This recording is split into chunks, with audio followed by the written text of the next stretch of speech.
Hey guys, tonight we're slipping into the lantern-lit streets of Renaissance Florence, where love wasn't just poetry and stolen glances. It was a wild mix of potions, charms, and some seriously weird advice. Picture yourself in 1500s Italy, your sandals slapping against uneven cobblestones, the air thick with the scent of fresh bread and intrigue. You're about to dive into a world where finding true love meant trusting a quirky apothecary or whispering secrets to the stars. Fair warning. Some of these remedies might make you glad you're single in the modern world. So before you get comfortable, take a moment to like the video and subscribe, but only if you genuinely enjoy what I do here. Oh, and drop a comment below to tell me your city and what time it is where you are. I'm curious. Now dim the lights, maybe turn on a fan for that soft background hum, and let's ease into tonight's journey together.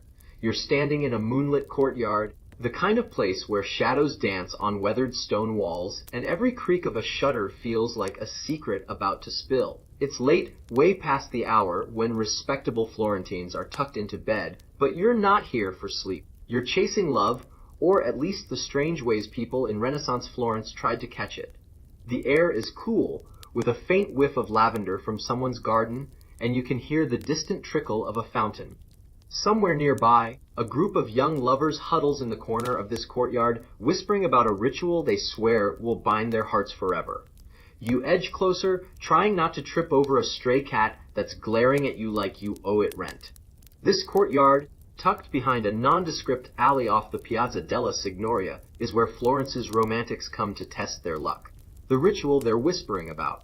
It's called the lunar binding, a custom that's half superstition, half desperation. Here's how it works. You take a lock of your beloved's hair, good luck getting that without looking like a creep, and tie it to a sprig of rosemary under a full moon. Then, you bury it in the courtyard's dirt while reciting a Latin phrase that roughly translates to, "Love me or I'm doomed." Sounds romantic, right? Except the catch is, you have to do this while standing on one foot, because apparently balance proves your heart's sincerity. You watch a young man wobble like he's auditioning for a circus, and you can't help but smirk. Renaissance romance is already off to a shaky start. Now, let's set the scene with some history. Florence in the 1500s was the beating heart of the Renaissance, a city bursting with art, ideas, and way too many opinions about how to live your life. Think of it as the Silicon Valley of its day, but instead of tech bros, you had artists, scholars, and merchants all trying to outdo each other. Love, though, was a tricky business. Marriages were often arranged for money or status, so if you wanted to chase your heart's desire, you had to get creative. That's where these odd remedies came in. People were desperate for any edge in a world where love was more about contracts than candlelit dinners. The lunar binding was just one of many quirks passed down through whispers in courtyards like this one. But here's a cold, hard fact: historians still debate whether these rituals were taken seriously or just a way to kill time before Netflix was invented. Some say the lunar binding was rooted in older pagan traditions, tied to moon worship and fertility rites. Others argue it was a scam cooked up by local herbalists to sell more rosemary. Either way, you're standing here, watching this guy hop on one foot, and you're not sure whether to cheer him on or hand him a chair. You notice the rosemary sprig in his hand is a bit wilted, which, according to the rules, is a bad omen. Poor guy. You hope he's got a backup plan. Let's talk about that rosemary for a second, because it's the real star of this show. In Renaissance Florence, rosemary wasn't just for cooking. It was basically the Swiss Army knife of herbs. People believed it could sharpen your memory, ward off evil spirits, and, apparently, make someone fall head over heels for you. The cold, hard truth. There's zero evidence rosemary does anything for love, but try telling that to a Florentine teenager in 1502. They'd probably toss a sprig at you and tell you to mind your own business. You pick up a piece of rosemary from the ground, twirling it between your fingers. It smells nice, sure, but you're not convinced it's going to make anyone propose. As you linger in the courtyard, you notice the group's leader, a wary girl with a braid down to her waist, giving instructions like she's running a military campaign. She's telling everyone to bury their bundles exactly 3 inches deep, because any shallower and the spirits won't hear you. You stifle a laugh. Spirits. Really? But then you catch yourself. Maybe there's something charming about their earnestness. These folks are out here, in the dead of night, putting their faith in a plant and a prayer. You've got to admire the hustle, even if it's a bit ridiculous. The courtyard's starting to empty now, as the lovers scatter before the night watchman makes his rounds. You're left alone, the moon casting long shadows across the stones. You kneel down, just for fun, and pretend to bury your own imaginary rosemary sprig. You're not sure who you'd even dedicate it to, maybe that cute barista from this morning's coffee run. You chuckle at the thought, but there's something oddly soothing about the ritual. It's not about whether it works, it's about the hope it carries. You stand up, brushing dirt off your hands, and head toward the alley. Tomorrow, you're off to see what other bizarre love tricks Florence has up its sleeve. But before you go, let's linger on one last detail, the Latin phrase they were chanting. It's called the amor vincit, a snippet of poetry that's been around since Roman times. Historians still argue over whether Florentines genuinely believed it held magical power or if it was just a fancy way to sound romantic. Some manuscripts suggest it was linked to Venus, the goddess of love, while others claim it was just a recycled line from a drunk poet's diary. Whatever the truth, you can't help but whisper it under your breath as you leave the courtyard, amor vincit omnia. Love conquers all. Or at least, it makes for a good story. You step out into the street, the moonlight fading behind a cloud. The night's still young, and Florence is full of secrets waiting to be uncovered. You're already wondering what's next. Maybe a shady apothecary with a potion that smells worse than it works. For now, you let the quiet of the city wrap around you like a blanket, ready for the next adventure. You're weaving through Florence's narrow streets now, the moonlight barely sneaking past, the tall buildings leaning in like nosy neighbors. The air's got that damp, earthy smell, like rain might be coming, and you're headed to a tiny shop tucked behind the Mercato Vecchio. Your sandals are starting to pinch. Note to self, invest in better footwear for time traveling. And you're wondering if this whole love-chasing thing is worth the blisters. But the whispers from last night's courtyard crew keep echoing in your head. If you want to win someone's heart in Renaissance Florence, you need to visit Signor Berti, the apothecary with a knack for brewing potions that promise romance. Or, at the very least, a good laugh. You spot the shop, its wooden sign creaking in the breeze, painted with a faded mortar and pestle. The door's half open, and a warm glow spills out, along with a scent that's part herbal, part what died in here. You push inside, and the place feels like a cross between a witch's lair and your grandma's spice cabinet. Shelves are crammed with jars of dried leaves, roots, and something that looks suspiciously like frog legs. Signor Berti, a wiry man with a beard that's seen better days, is grinding something in a mortar, humming a tune that's off-key, but oddly cheerful. He glances up, sizes you up like you're here to steal his secrets, then flashes a grin. Love troubles? He says, before you even open your mouth. You're not sure whether to be impressed or creeped out. Let's ground this in some history. Renaissance Florence was obsessed with alchemy and herbalism, a holdover from medieval times when people thought you could turn lead into gold or, apparently, turn a stranger into your soulmate. Apothecaries like Signor Berti were the rock stars of their day, part scientist, part salesman, part con artist. They mixed remedies for everything from fevers to broken hearts, using recipes that were equal parts tradition and wild guesswork. The city's elite, from Medici bankers to starry-eyed poets, would line up for their concoctions, hoping for a miracle in a bottle. You're starting to see why love in this era was a high-stakes game, and a potion was cheaper than bribing a matchmaker. Signor Berti motions you over, plopping a clay vial on the counter. It's filled with a murky green liquid that looks like it was scooped from a pond. This, he says, tapping the vial, is my Cupid's nectar. One sip, and your beloved will dream of you for a week. You raise an eyebrow, wondering if the dream would be more nightmare than romance. He claims it's made from rose petals, crushed beetle wings, and a secret ingredient he won't name. You're pretty sure the secret is whatever was left in his pestle from last week's batch. Still, you play along, asking what's in it for science's sake. He winks and says, "Trust the mystery, my friend." You're not sure you trust him, but you're curious. Here's the weird bit, and trust me, it gets weird. The beetle wings aren't just for show. In Renaissance Florence, people believed certain insects carried magical properties. Ground-up beetles, especially the shiny green ones, were thought to stir the blood and spark passion. Never mind that they probably just upset your stomach. You peer into the vial, half expecting to see a wing floating in there, and wonder how desperate you'd have to be to drink this. Historians still debate whether these potions were legit attempts at chemistry or just placebo effects dressed up with fancy names. Some apothecaries swore by their recipes, while others were probably laughing all the way to the bank. You're leaning toward the latter, but Signor Bertie's enthusiasm is almost convincing. You decide to haggle, because who pays full price for beetle juice? He quotes you a florin. Steep, but not as bad as you feared. You counter with a half florin, and he clutches his chest like you've stabbed him. You wound me, he cries, but his eyes are twinkling. After some back and forth, you settle on 3/4 of a florin, and he tosses in a free sachet of dried lavender for your pillow. You're not sure if it's a bribe or a consolation prize, but you pocket it anyway. As you hand over the coins, you notice a young woman slip into the shop, her face half hidden by a shawl. She whispers something to Bertie, and he nods, pulling another vial from under the counter. Clearly, you're not the only one chasing love tonight. The shop's getting stuffy now, and the smell's starting to make your head spin. You step back outside, clutching your vial of Cupid's nectar like it's a questionable souvenir.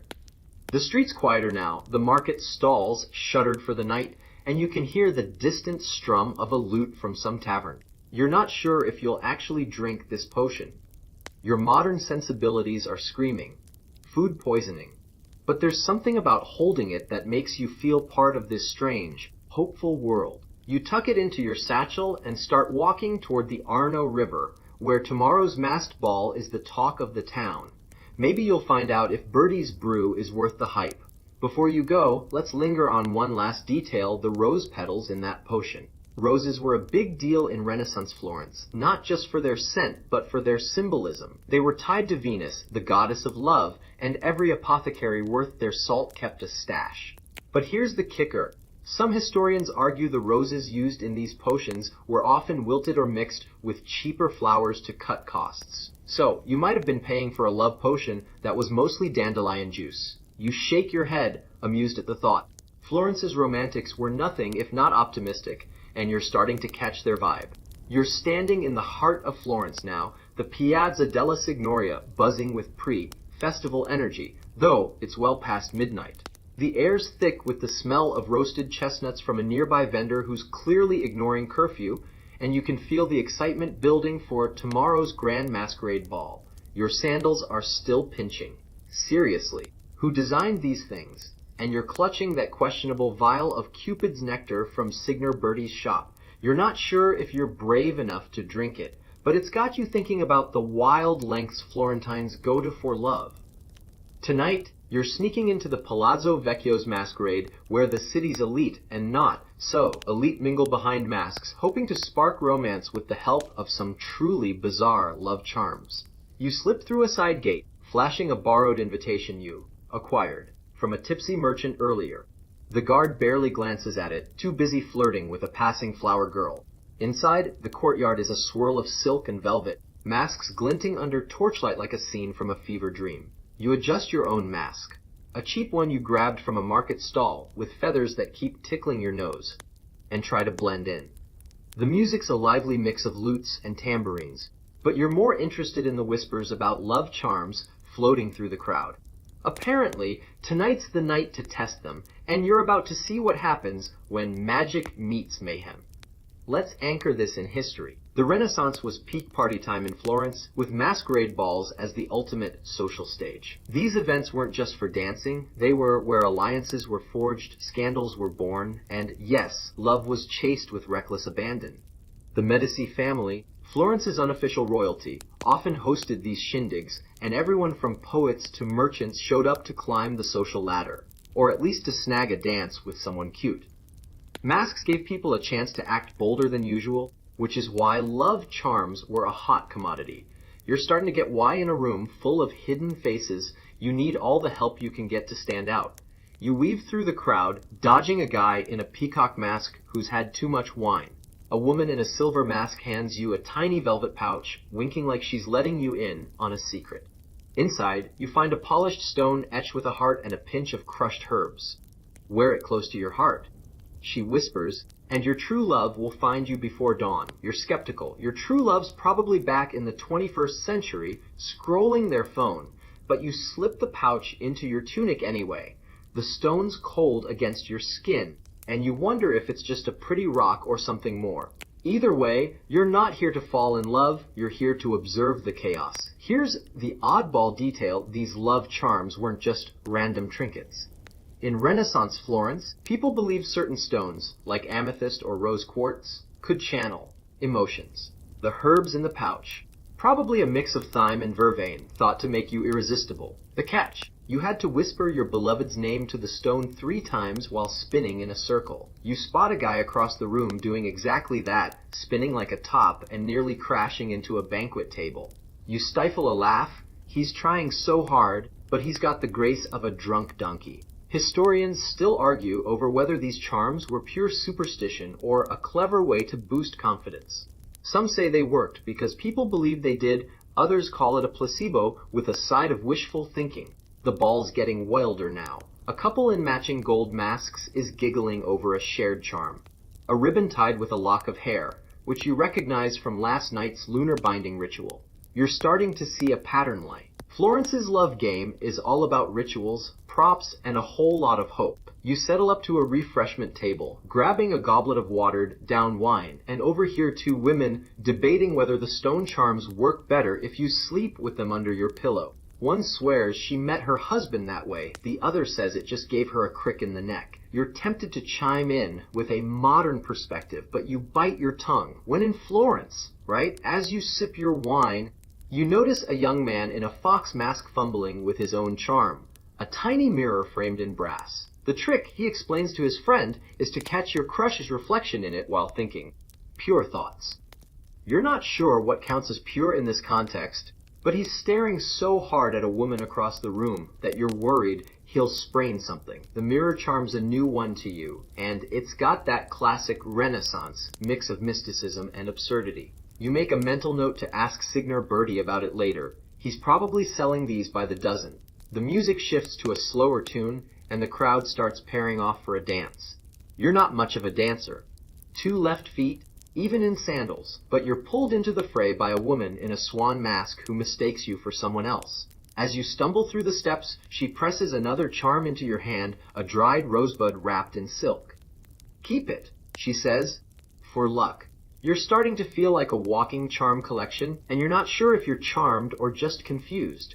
The dance ends, and you slip back into the shadows, ready to head out before you accidentally get engaged. You're back on Florence's winding streets, the echoes of the masquerade ball's music fading behind you as you clutch your growing collection of love charms, a stone, a rosebud, and that questionable vial of Cupid's nectar.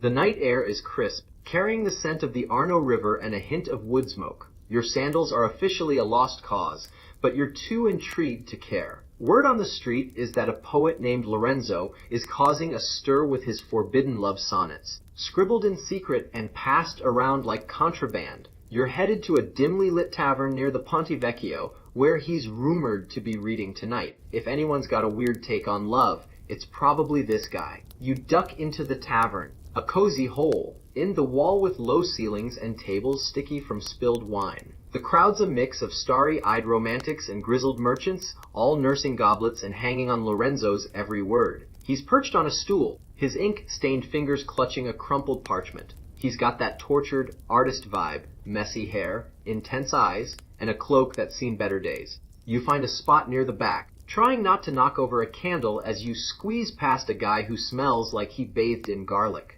Lorenzo's voice is soft but commanding, and you're about to hear why his poems are the talk of Florence. Let's ground this in history. The Renaissance was a golden age for poetry, especially in Florence, where words were as much a currency as gold.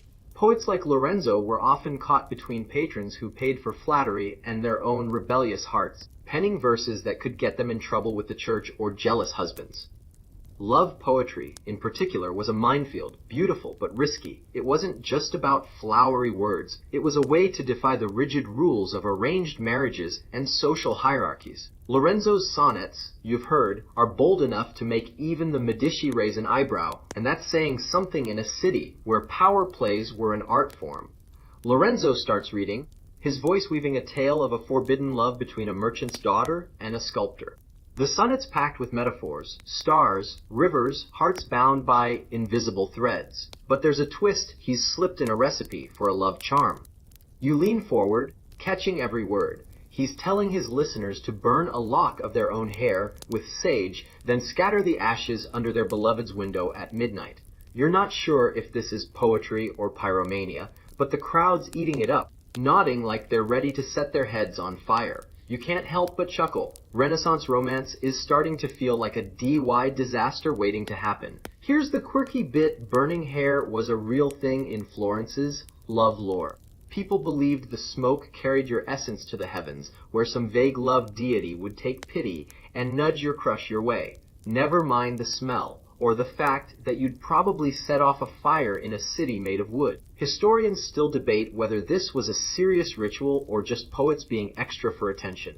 Some argue it was tied to ancient Etruscan practices, others say it was a way to keep barbers in business. You glance at your own hair, wondering if you'd sacrifice a strand for love. Nah, you're good. As Lorenzo finishes, the tavern erupts in applause, though you notice a few nervous glances toward the door. His poems are gorgeous, but they're also poking at Florence's strict social rules. You overhear a woman whisper that the church frowns on pagan rituals like hair burning, and you wonder if Lorenzo's got a backup plan if the authorities come knocking. You settle up to a table where a group of his fans are dissecting the sonnet. One guy swears the ash trick worked for him. He met his wife a week after trying it. Another scoffs, saying it just made his neighbor complain about the smell. You're tempted to ask for details, but you're distracted by a serving girl offering you a cup of spiced wine. You take a sip, the warmth spreading through you, and decide to stick around for Lorenzo's next reading. He's pulling out another parchment, this one stained with what looks like wine or regret. The crowd hushes as he describes a lover carving their initials into a fig tree under starlight. You're starting to see the pattern. Every poem's got a hidden love trick, like he's smuggling self-help tips into art. This time, it's about whispering your beloved's name to the tree while tying a ribbon around its trunk. You're not sure Florence's trees can handle this much romance, but you're charmed by the absurdity. The tavern's getting roadier now, and you're feeling the weight of the night. You step outside for some air, the stars twinkling above like they're in on the joke. Lorenzo's words linger in your head, blending romance with rebellion in a way that feels quintessentially Florentine. You're starting to get why his sonnets are dangerous. They're not just about love, they're about defying the rules to chase it. You glance at the river, its surface reflecting the moonlight, and wonder where your next stop will take you. Maybe the marketplace, where love charms are sold like hotcakes. You're strolling through Florence's Mercato Vecchio now, the morning sun barely cresting over the rooftops, casting long shadows across the bustling square. The air's alive with the scent of fresh bread, overripe fruit, and the faint tang of leather from nearby stalls. Your sandals, still the worst, crunch against the cobblestones as you dodge a cart piled high with turnips. After last night's tavern poetry, you're curious about the everyday side of Florence's love obsession. The marketplace is where it all goes down: trinkets, charms, and whispered promises sold alongside cabbages and cloth. You're here to see what kind of weird love fixes the locals are buying, and maybe pick up a souvenir that won't make you sneeze. The market's a riot of color and noise, with vendors shouting over each other like they're auditioning for a Renaissance reality show. You spot a stall draped in red cloth, its table cluttered with tiny pouches, amulets, and what looks like a pile of dried twigs. The vendor, a woman with a sharp smile and a scarf tied like she means business, beckons you over. For love, yes, she says, her eyes twinkling like she's read your mind. You're not sure if you're here for love or just nosiness, but you nod anyway, leaning in to inspect her wares.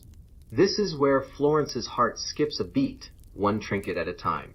Let's set the historical stage. Markets like the Mercato Vecchio were the lifeblood of Renaissance Florence, where commerce and gossip flowed in equal measure.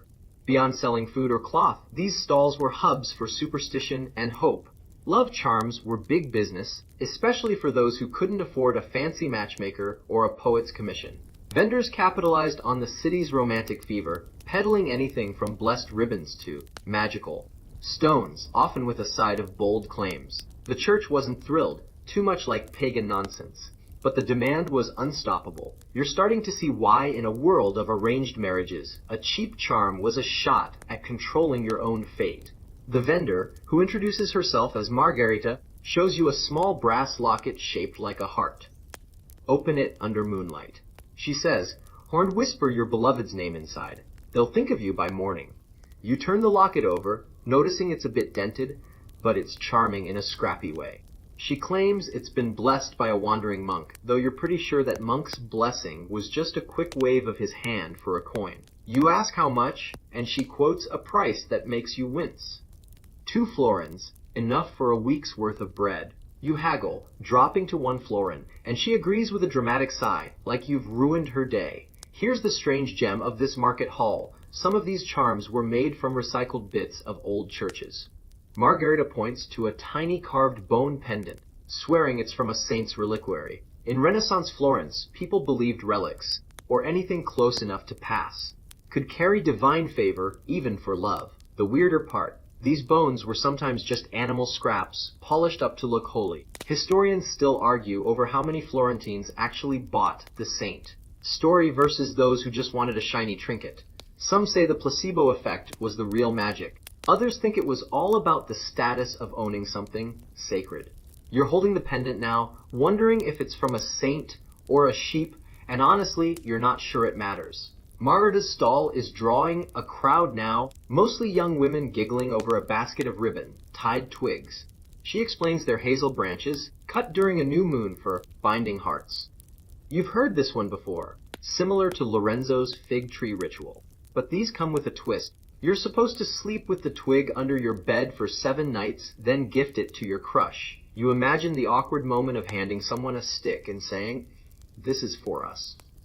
You stifle a laugh, but the girls are dead serious, each picking out the prettiest twig like it's a diamond ring. You're tempted to buy one just for the story, but your satchel's already stuffed. As you wander to the next stall, you overhear 2 merchants debating whether Margarita's charms are a scam. One swears his sister found her husband after using a locket. The other says it's all fool's gold for the heart. You're starting to lean toward the skeptic, but there's something infectious about the market's energy. Everyone's here chasing a spark, whether it's love or just the thrill of belief. You pause at a fruit stall, grabbing a fig to munch on, and notice a young man slipping a hazel twig into his pocket with a shy grin. You give him a nod, like you're in on the secret, and keep moving. The market's alive, but you're hearing rumors of an alchemist nearby with a love potion that's riskier than anything you've seen. The sun's climbing higher over Florence, warming the cobblestones as you leave the noisy Mercato Vecchio behind. Your satchel heavier, with a brass locket and a half-eaten fig. The streets are narrower here, twisting toward the edge of the city, where workshops and oddballs thrive. You're on your way to meet an alchemist named Gregorio, who's supposedly brewing a love elixir so potent it could make a statue swoon. Your sandals are beyond hope now, but the promise of something welder than Signor Bertie's beetle juice keeps you moving. The air carries a faint whiff of sulfur and herbs, and you're wondering if you're about to step into genius or madness. You find Gregorio's workshop down a shadowy alley, its door marked with a crude symbol of a crescent moon.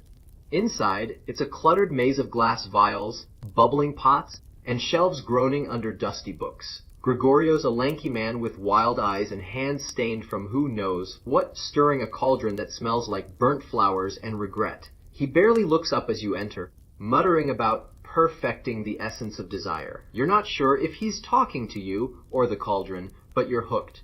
This guy's brewing something, and you're about to find out if it's love or lunacy. Let's root this in history. Alchemy was a big deal in Renaissance Florence, a mix of science, mysticism, and wishful thinking. Alchemists like Gregorio weren't just chasing gold, they were dabbling in everything from medicine to magic, including love potions. The city's elite often funded these experiments, hoping for miracles, while the church kept a wary eye, suspicious of anything smelling too pagan. Love elixirs were especially tricky, promising passion, but often delivering nothing but a bad stomachache. Still, the hope of bending someone's heart kept people knocking on alchemists' doors, and Gregorio's reputation as a risk-taker made him a local legend. He finally notices you and waves you over, pointing to a flask of shimmering red liquid. This, he declares, is the elixir of ardent bonds. You eye it warily. It looks like wine that's been left out too long. He claims it's made from saffron, myrrh, and a drop of starlight essence.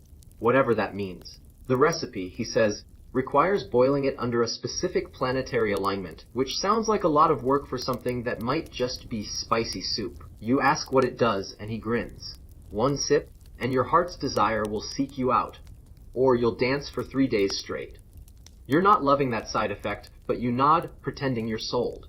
Here's the bizarre bit. Some alchemists added actual gemstones to their potions, ground into powder. Gregorio swears there's a pinch of ruby dust in this batch, meant to ignite the soul. In Renaissance Florence, gems were thought to hold cosmic powers, and rubies were linked to passion. The problem? Grinding up a ruby was expensive, so most alchemists probably used red glass or worse. Historians still debate whether these elixirs were genuine attempts at alchemy or just flashy scams to impress desperate romantics.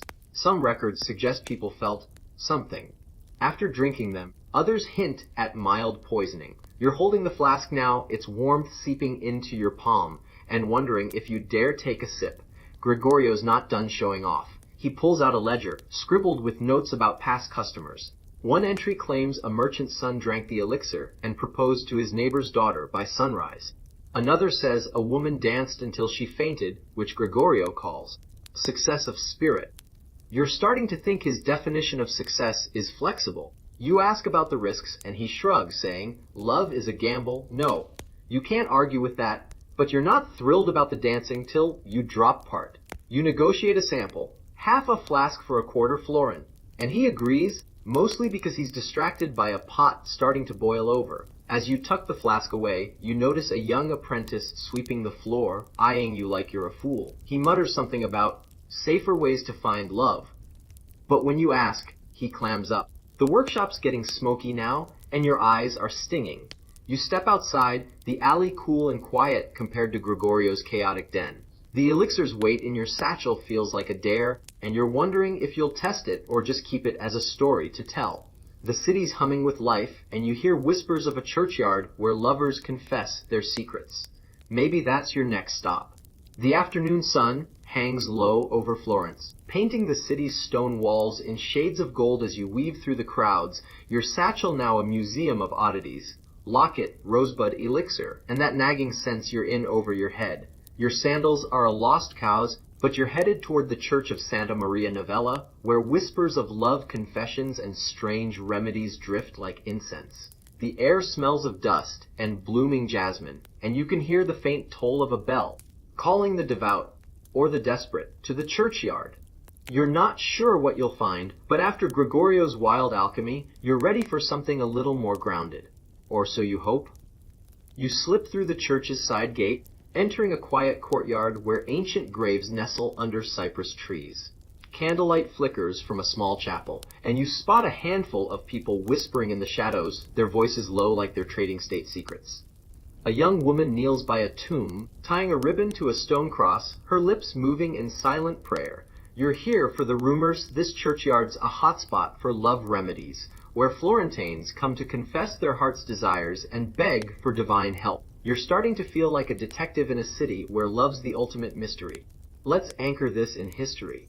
Renaissance Florence was deeply religious, with churches like Santa Maria Novella serving as both spiritual and social hubs. While the church preached virtue, it couldn't stop people from sneaking in their own quirky traditions, especially when it came to love. Churchyards were liminal spaces, part sacred, part secretive, where people blended Catholic prayers with older, almost pagan rituals. Love confessions here weren't just about unburdening the soul, they were about slipping in a plea for a crush to notice you. The clergy turned a blind eye, as long as you didn't get too loud about it. You're wondering if the ribbon-tying woman knows she's walking a fine line between faith and folklore.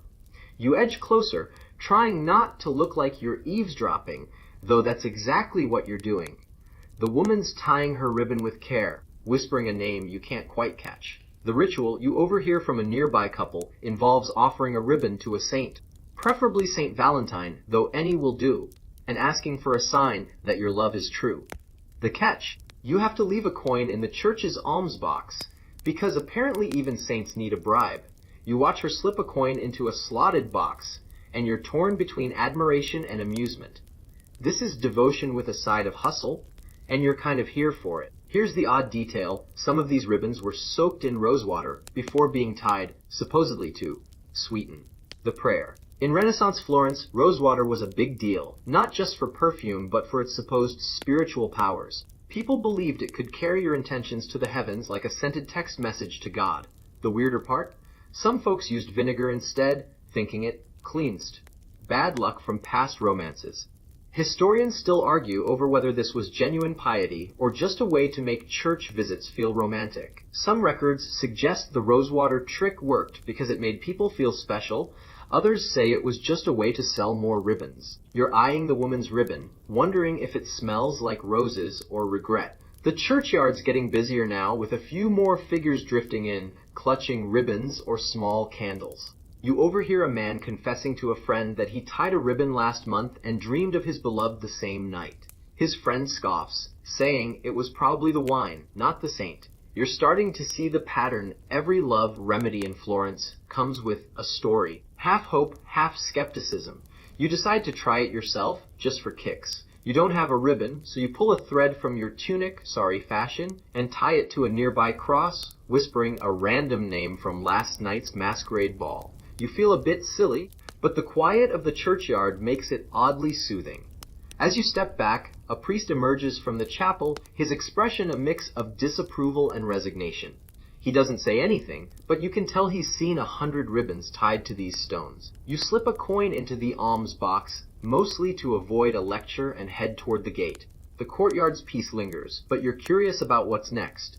Word is, there's a widow nearby who's famous for her matchmaking advice, and you're betting she's got some tricks up her sleeve that beat soggy ribbons. You glance back at the churchyard, the ribbons fluttering like tiny flags of hope, and smile. Florence's love game is nothing if not persistent. The late afternoon sun dips low, casting long shadows across Florence's uneven streets as you make your way from the churchyard, your satchel jingling with coins and that ever-growing collection of love trinkets. The air's warm now, laced with the scent of baking bread and the faint hum of vespers from a nearby chapel. Your sandals, still a nightmare, are kicking up dust as you head toward a quieter part of the city, where a widow named Signora Clara is said to dispense love advice that's as odd as it is legendary. After the churchyard's ribbon rituals, you're ready for something a little less holy, a little more human. You're hoping Clara's got the kind of wisdom that only comes from a life well lived and a few hearts broken. You find her house near the edge of the Altrano district, a modest stone building with ivy crawling up its walls like it's trying to eavesdrop. The door's ajar, and you catch a whiff of cinnamon and wax as you step inside. Claire is sitting by a small fire, her silver hair braided tight, her hands busy with a basket of dried figs. She looks up, her eyes sharp but kind, and gestures for you to sit on a creaky wooden stool. "Come for love, have you?" she says like she's been expecting you all day. You nod, settling in, already charmed by her no-nonsense vibe. This is going to be good. Let's ground this in history. In Renaissance Florence, widows like Clara were often the unsung heroes of their communities, especially for women navigating the tricky waters of love and marriage. With no husband to answer to, they had a rare freedom to speak their minds, and many became go-to advisors for everything from matchmaking to herbal remedies. The city's strict social rules meant young people often turned to these women for advice their parents wouldn't give. Clara's reputation, you've heard, comes from her knack for pairing unlikely couples, using tricks that sound like they belong in a fairy tale or a comedy. Clara leans forward, offering you a fig and a story. Her favorite love remedy, she says, is the 3 gifts trick. You're supposed to give your beloved 3 things: a flower, a coin, and a handwritten note, on 3 consecutive days, each at a different hour. The flower shows your heart, the coin your commitment, and the note your soul. You're trying to imagine pulling this off without looking like a stalker, but Clara's dead serious. She claims it worked for her own marriage decades ago, though she admits her husband was more charmed by the coin than the poetry. You can't help but grin, her dry humor starting to grow on you. Here's the quirky detail: the handwritten note had to be written in your own blood.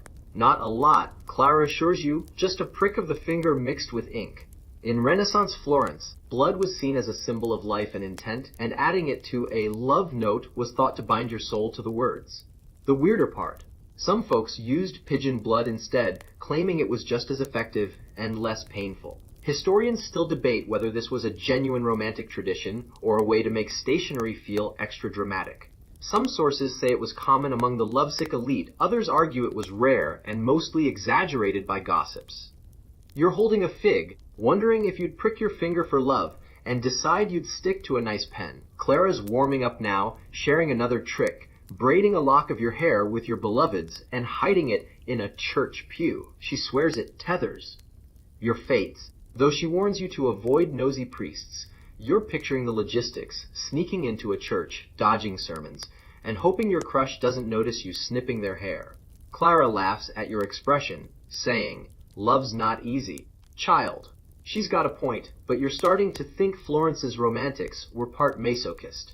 She offers you a cup of spiced tea, and you sip it, feeling the warmth settle your nerves. Her house feels like a sanctuary, a place where love's absurdities are both mocked and cherished. As you chat, a young woman slips in, her face flushed with nerves. She whispers something to Clara, who nods and hands her a small bundle of herbs. You catch the words, "under the pillow," and you're betting it's another love trick. Clara's like a one-woman romance factory, and you're starting to see why people trust her. The room's getting cozy, the fire crackling softly, and you're tempted to stay longer.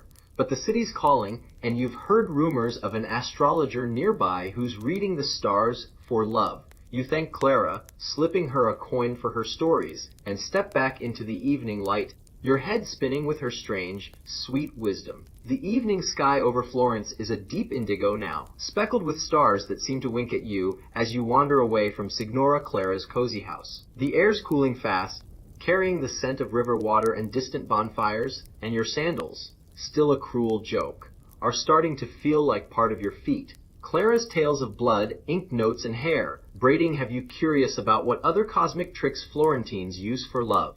You're headed to an astrologer named Matteo, who's said to read the stars like a love letter from the universe. His shop's near the Bargello, and you're hoping his starry predictions are less painful than pricking your finger. You find Matteo's place tucked between a baker's and a weaver's, its door painted with a faded zodiac wheel. Inside, it's a celestial wonderland, charts pinned to the walls, a brass astrolabe glinting in candlelight, and a faint smell of incense that makes you sneeze. Matteo's a wiry man with a beard like a comet's tail, hunched over a parchment scribbled with constellations. He glances up, his eyes sharp like he's already read your fate, and motions you to a stool. Seeking love in the stars, are you? He asks, and you nod, figuring it's easier to go along than explain you're just a time-traveling snoop. Let's set the historical stage. In Renaissance Florence, astrology was serious business, not just for predicting wars or harvests, but for matters of the heart. The stars were seen as divine blueprints, guiding everything from marriage to mischief. Wealthy families consulted astrologers like Matteo before betrothals, hoping to align their unions with cosmic favor. Even the Medici relied on star readers to time their moves.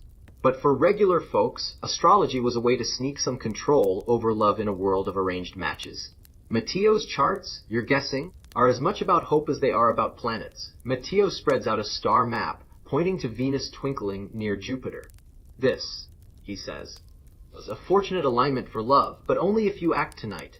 He hands you a small parchment with instructions. At midnight, stand under an open sky, hold a white feather, and whisper your beloved's name 3 times while facing Venus. The feather, he claims, carries your wish to the heavens. You're picturing yourself waving a feather in the street like a lunatic. But Matteo's so earnest you almost believe it'll work. You ask if he's got a feather handy, and he produces one from a drawer, fluffier than you expected. It's probably from a pigeon, but you're not complaining. Here's the peculiar bit. Some astrologers in Florence insisted the feather had to be plucked from a living bird under moonlight. The idea was that the bird's life force charged the feather with cosmic energy. The weirder part. If you couldn't find a bird, a feather from a hat would do, but only if you blessed it with holy water first. Historians still debate whether this was a genuine astrological practice or just a way to make clients feel like they were on a mystic scavenger hunt. Some records suggest it boosted confidence, making people bolder in love, Others call it a fancy excuse to chase pigeons. You're holding the feather now, twirling it, and wondering if you'd brave a bird for romance. Matteo's warming up, tracing lines on his chart and muttering about Mercury's influence. He tells you a story of a merchant's daughter who followed his feather ritual and married a poet within a month. You're skeptical. Poets aren't exactly stable husband material. But the crowd outside his shop, waiting for their own readings, seems convinced. You overhear a young man arguing with his friend about whether Venus or Mars is better for love. The friend scoffs, saying it's all nonsense unless you're born under a lucky star.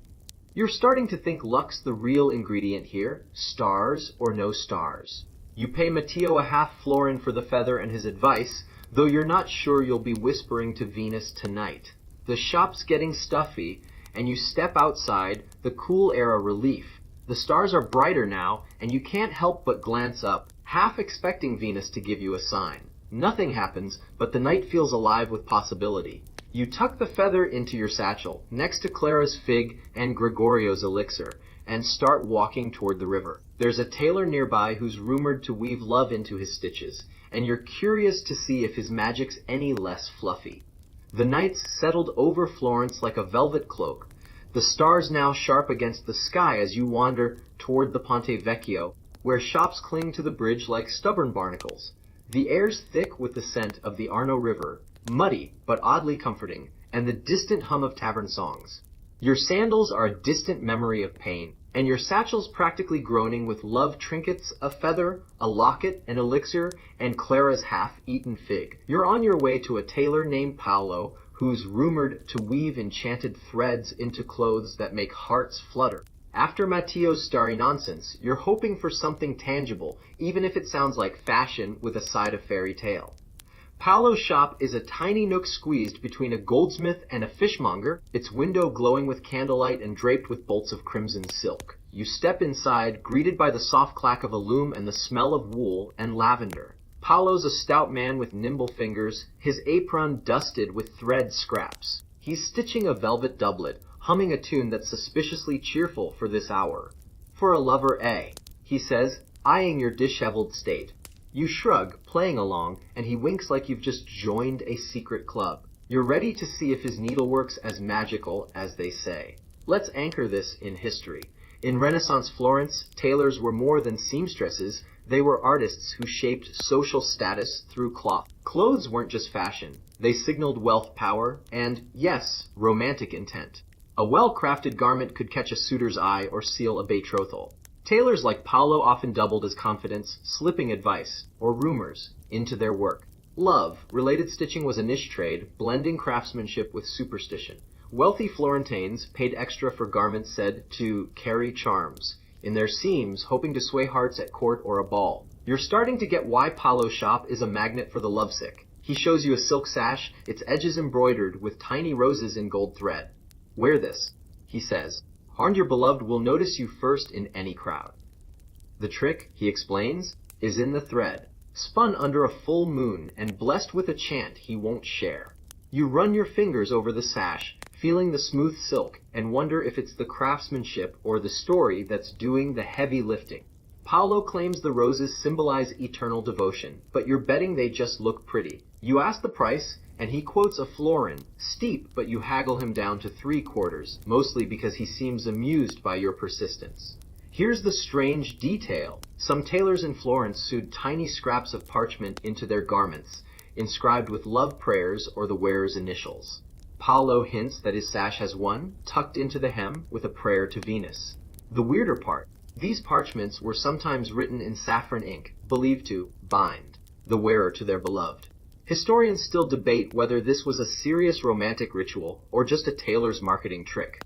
Some records suggest wearers felt more confident, which helped their charm. Others say it was just a way to charge more for a hem. You're holding the sash now, wondering if there's really a prayer inside or just Paolo's clever sales pitch.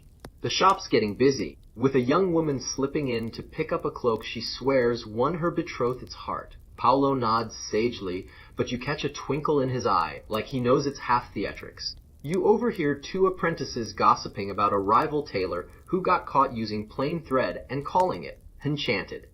The scandals got the market buzzing, and you're starting to see Florence's love game as a mix of faith and friendly fraud. You decide to buy the sash, mostly for the story, and Paolo throws in a small cloth pouch for luck. You're not sure what luck smells like, but this pouch is heavy with lavender. As you step back onto the bridge, the river glints below, reflecting torchlight like scattered coins. You drape the sash over your shoulder, feeling a bit like a Renaissance runway model, and wonder if it'll make anyone swoon. Probably not, but it's soft, and that's a win. The night's still young, and you've heard whispers of a love letter mix up that's got the city laughing. You're curious to see if you can track it down, maybe deliver a note yourself, and stir up some harmless chaos. The Ponte Vecchio's lights flicker behind you as you slip into Florence's maze of streets, the night air cool and sharp with the scent of river mud and distant bonfires. Your satchel's a jumble of love tokens, sash, feather, elixir, and that locket you're still not sure about. And your sandals are now a cruel memory you're trying to ignore. The city's buzzing with a fresh rumor, a love letter gone astray, sparking a chain of mistaken identities that's got everyone from merchants to maids giggling. You're on a mission to track down this letter, or at least the chaos it's caused, because nothing says Renaissance romance like a good mix-up. You're headed toward a tavern near the Duomo, where the gossip's said to be as thick as the wine. You push through the tavern's heavy door, greeted by a wave of warmth, spilled all, and raucous laughter. The place is packed. Tables crammed with locals swapping stories, their faces flushed from drink or drama. You spot a group in the corner, passing around a crumpled parchment like it's a sacred relic. That's got to be the letter. You weave through the crowd, dodging a guy juggling apples for no apparent reason, and snag a stool close enough to eavesdrop. The letter's sender, you overhear, is a lovesick apprentice who meant it for a baker's daughter, but sent it to a nun by mistake. You're already grinning. This is going to be a mess worth hearing. Let's ground this in history. In Renaissance Florence, letters were the lifeblood of romance, especially for those who couldn't meet openly due to strict social rules. Love letters weren't just sweet nothings, they were carefully crafted, often poetic, and sometimes coded to avoid prying eyes. A misdirected letter could spark scandal, ruin reputations, or, in this case, make everyone laugh until they cried. Scribes and messengers were in high demand, but mistakes were common, especially when apprentices, often young and distracted, played courier.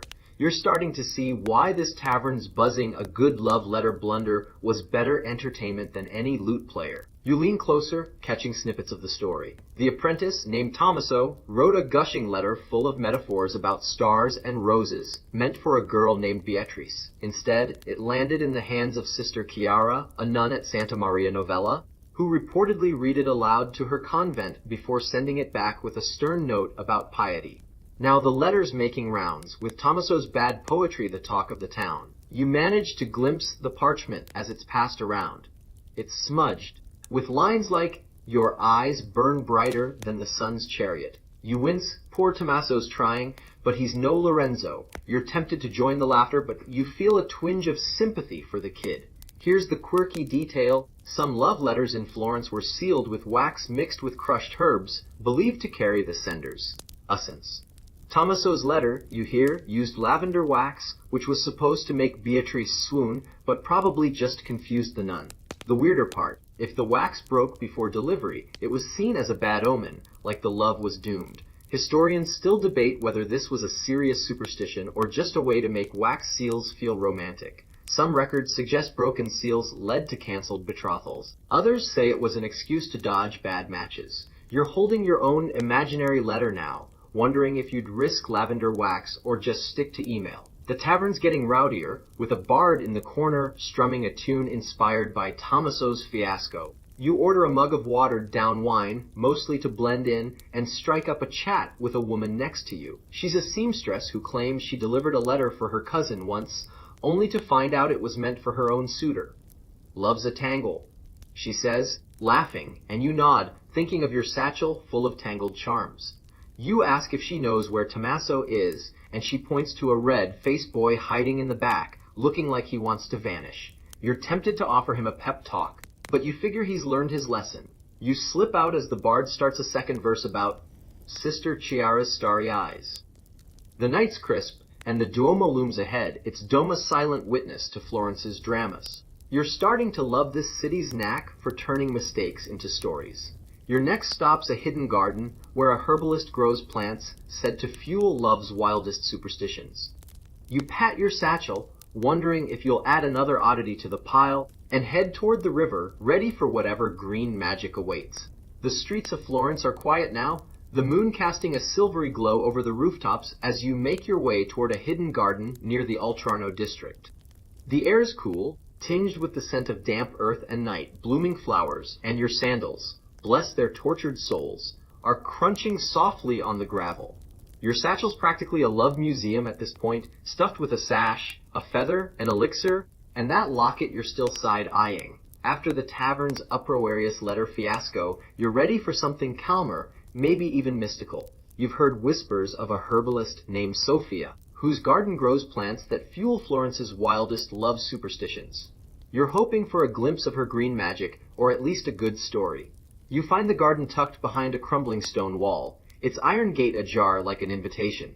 Inside, it's a jungle of shadows and scents, rosemary, mint, and something sweeter you can't quite place. Lanterns hang from low branches, their light dancing on leaves, and you spot Sophia kneeling by a patch of strange, spiky plants. She's older than you expected, her hands weathered but steady, and she glances up with a smile that says she's used to curious strangers. Looking for love's secrets? She asks, brushing dirt off her apron. You nod, settling onto a mossy bench, ready to hear what this garden's hiding. Let's ground this in history. In Renaissance Florence, gardens weren't just for show. They were pharmacies, sacred spaces, and sometimes gossip hubs. Herbalists like Sophia were the unsung alchemists of the plant world, growing everything from fever cures to love charms. Plants were believed to hold spiritual powers, especially for romance, and every leaf or root had a story. The Medici even funded botanical gardens to study these properties, but regular folk relied on women like Sophia for affordable, if quirky, remedies. Her garden, you're guessing, is a treasure trove of hope and folklore, tucked away from the city's prying eyes. Sophia points to a cluster of heart-shaped leaves, calling them lover's bane. She says to dry them, grind them into powder, and sprinkle it in your beloved's wine for unwavering devotion. You're picturing the logistics, sneaking powder into a goblet without getting caught, and wondering if it's devotion or just a bad taste they'll get. She claims the plant's sap glows faintly under moonlight, which sounds poetic until you realize it's probably just sticky. You ask if it works, and she shrugs, saying, faith makes it true.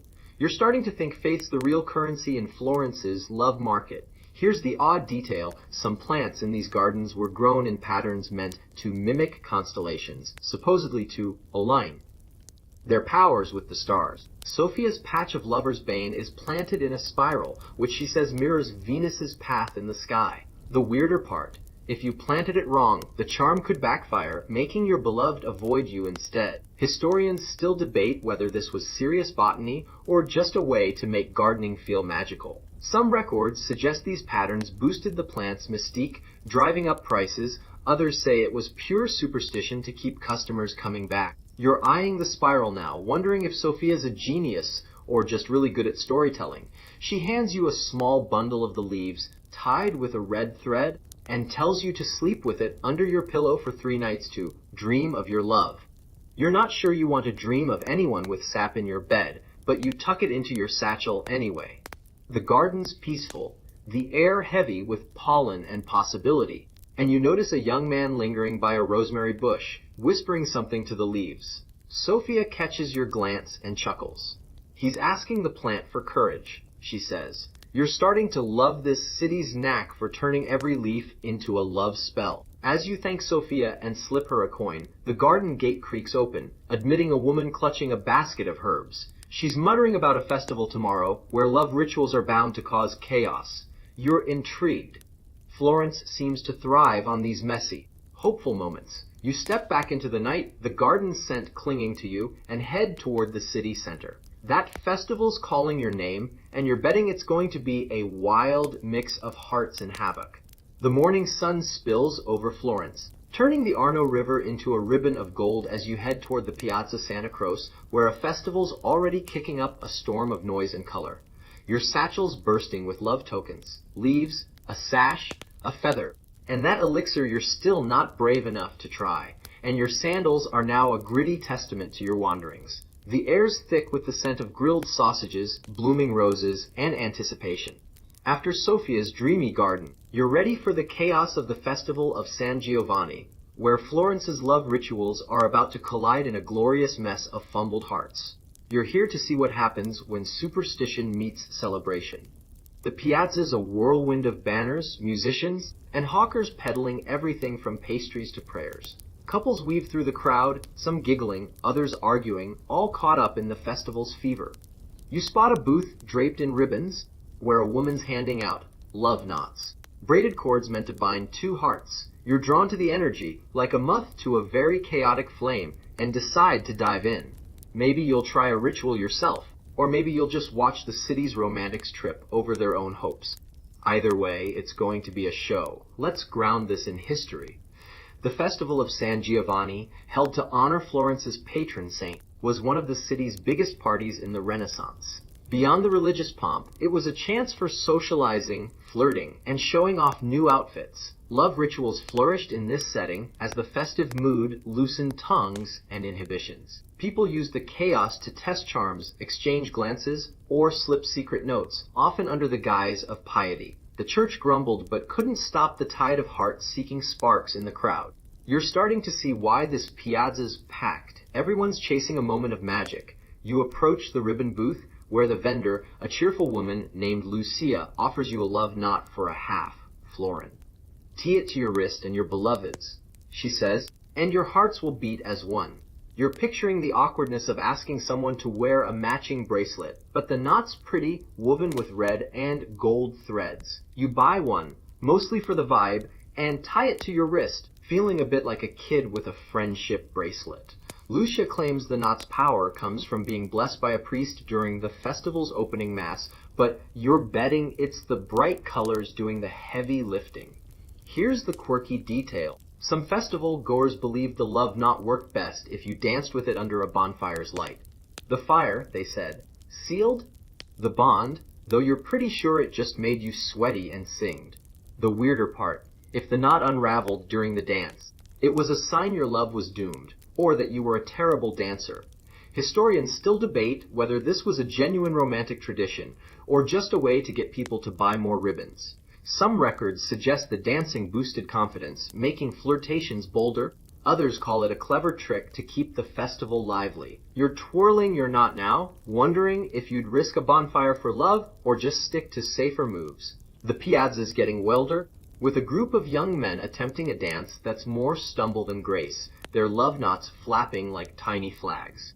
You overhear a woman laughing about her knot breaking last year, only to meet her husband the next day. Maybe the stars were laughing, she says, and you smile, thinking of Matteo's feather ritual. You wander toward a bonfire, its flames licking the air, and watch couples twirl around it, their faces glowing with hope or maybe just heat. You're tempted to join, but your dancing skills are questionable, and you'd rather not set your sash on fire. As you weave through the crowd, you spot a familiar face. Tommaso, the apprentice from the love letter fiasco, clutching a new knot and looking nervous. You give him an encouraging nod, hoping his luck's better this time. The festival's energy is infectious, but you're starting to feel the weight of the day. You slip to the edge of the piazza, the music fading, and think about your next stop. There's a scholar nearby with a library of dusty tomes, and you're betting he's got some love advice that's as strange as it is scholarly. The Festival of San Giovanni's chaos fades behind you as you slip away from the Piazza Santa Croce. The bonfire's glow still flickering in your memory. The night air's cool now, carrying the scent of charred wood and the Arno's muddy tang. Your satchel's a clinking trove of love tokens. Knot, leaves, sash, and that elixir you're still dodging. And your sandals are basically gravel at this point. You're headed to a scholar's house near the Biblioteca Lorenziana, where dusty tomes are said to hold love advice so strange it makes festival ribbons look tame. After the piazza's wild energy, you're ready for something quieter, maybe even cerebral, though you're betting Florence's quirks will follow you. You find the scholar's house, a narrow building with a sagging roof, its door marked by a faded quill emblem. Inside, it's a labyrinth of books, their leather spines cracked like old skin. and the air smells of wax and mildew. The scholar, Messer Antonio, is a wiry man with ink-stained fingers and glasses perched precariously on his nose. He's hunched over a manuscript, muttering in Latin, but looks up when you knock. "Love, is it?"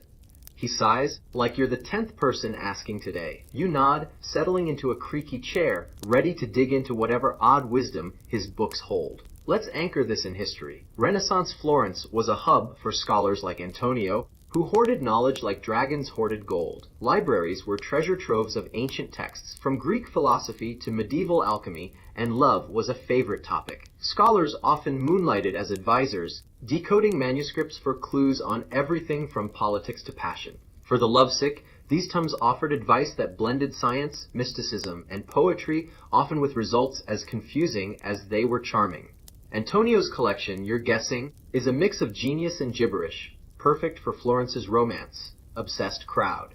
Antonio pulls a heavy book from a shelf, its pages yellowed and curling. He points to a passage about a love philter, made from crushed pearls and dove feathers, meant to be stirred into wine under a waxing moon. You're picturing the mess. Pearl dust in your drink sounds like a choking hazard. But Antonio swears it's a classic from a 12th century monk. He reads aloud, his voice dry as the pages, describing how the philter binds hearts through celestial harmony. You're not sure if it's romantic or just a fancy way to ruin a good vintage, but you lean in, curious about what else these books hide. Here's the quirky detail. Some manuscripts recommended writing your beloved's name on a bay leaf and burning it while reciting a poem backward. The idea was that the smoke carried your love to the heavens, but the backward poem was supposed to confuse fate into granting your wish. The weirder part, if you got the poem wrong, you might accidentally curse your love life instead. Historians still debate whether this was a serious ritual or just a scholar's way of messing with desperate romantics. Some records suggest it was popular among poets. Others say it was a joke that got out of hand. You're eyeing the book now, wondering if you'd risk a bay leaf or just stick to texting. Antonio's warming up, flipping to another page about a heart's compass. A pendant shaped like a star, worn to guide you to your true love. He claims it's based on an ancient Persian text, but you're betting he's embellishing for effect. You ask if he's tried it, and he chuckles, saying, "Books are my love." Fair enough. You notice a young woman slip into the room, asking for a translation of a love poem.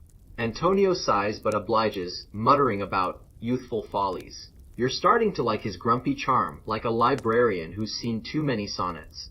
The room's getting stuffy, the candlelight making your eyes heavy. You thank Antonio, slipping him a coin for his time, and step back into the night. The streets are quieter now, the festival's din a distant hum. You're clutching a scrap of parchment Antonio gave you, scribbled with a line about bay leaves and backward poems. It's absurd, but you're starting to love Florence's blend of brains and heart. One last stop awaits, a canal side spot where love songs are said to spark as many debates as they do dreams. The Florence night wraps around you like a soft blanket, the air cool and heavy with the scent of canal water and distant lavender as you make your way toward the Arno's quieter banks. Your satchel's a jumbled archive of love tokens. Parchment, knot, leaves, sash, and that elixir you're still wisely avoiding. And your sandals are now just a gritty memory. After Antonio's dusty tomes, you're craving something lighter, something that sings. You've heard whispers of canal, side serenades, where Florentines pour their hearts into love songs that spark as much debate as devotion. You're headed to a spot near the Ponte Santa Trinita, ready to let the music and the river carry you to the end of this strange journey. You find the canal's edge, where a small crowd gathers on a stone ledge, their faces lit by flickering torches. A young man with a lute perches on a low wall, strumming a melody that's half sweet, half mournful. His voice weaves through the night, singing of a lover lost to the stars, and you feel a shiver that's not just from the breeze. The crowd's hushed, some swaying, others whispering about the song's magic. You settle onto a worn step, letting the music wash over you, wondering if these notes hold the last of Florence's love secrets. Let's ground this in history. Music was the heartbeat of Renaissance Florence, especially for romance. Serenades weren't just for show. They were a way to declare love, defy social rules, or simply make someone blush under their window. Lutenists and singers roamed the city, hired by lovesick suitors or performing at gatherings like this one, where emotions ran high and gossip followed. These songs often carried hidden meanings, blending poetry with subtle charms, and their lyrics could stir hearts or start arguments. You're starting to see why this crowd's so rapt. Every note feels like a spell, even if it's just a pretty tune. The lutenist, named Giovanni, shifts to a new song, this one about a rose that blooms only for true love. He pauses to explain a ritual. If you hum the chorus while holding a rose petal, your beloved will dream of you. You're skeptical.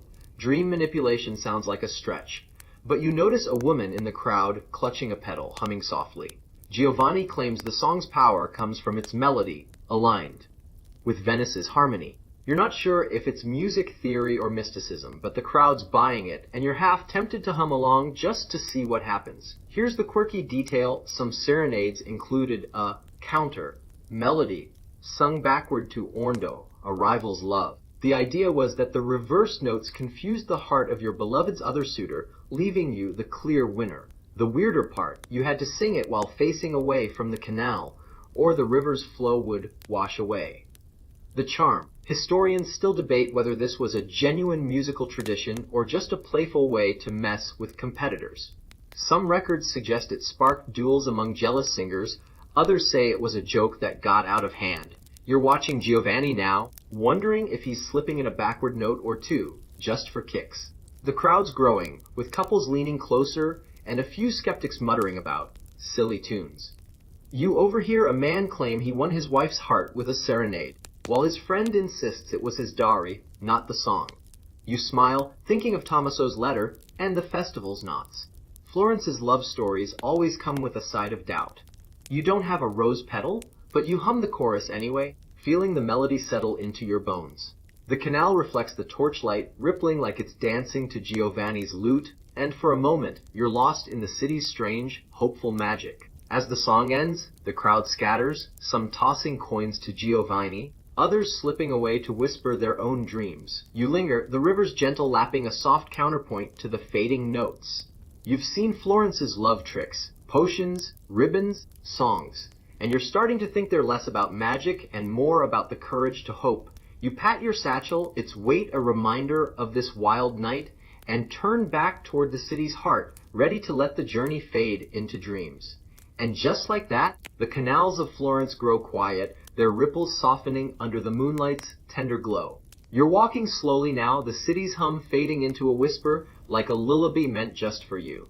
The stars above seem to lean closer, their light a gentle reminder that love, in all its messy, hopeful forms, has always been part of this place. Your satchel's heavy with tokens, but it's the stories, silly, strange, and sweet, that settle in your heart. Let the river carry you now, its flow a soft promise of rest. Close your eyes, breathe deep, and drift into the dreams Florence has woven for you. Good night.